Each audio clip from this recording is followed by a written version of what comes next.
We know that thousands of Venezuelans are taking to the streets of Venezuela to protest, and we've seen the pictures. But what are they protesting and why?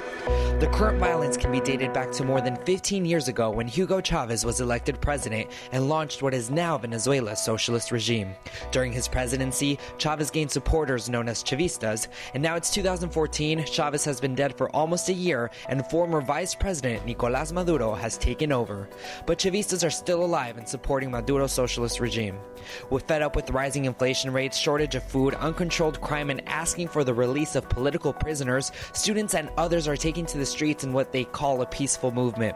President Maduro's administration has responded by releasing tear gas and launching water cannons. But according to Leopoldo Lopez, a Harvard-educated leader of the opposition and former mayor of the Chacao municipality of Caracas, protesters are on the right side of history. Recently, he was blamed for the deaths of demonstrators, but Lopez says it's Chavistas dressed as the opposition who are doing the killings. Lopez has since been arrested by the National Guard but is urging protesters to keep going.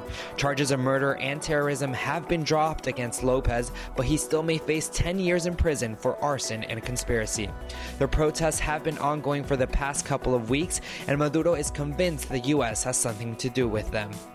With Chavistas celebrating national holidays and the opposition adjusting to life without Lopez, it's unclear how the protests will continue. With TV networks censored, Twitter is what's been keeping protesters informed.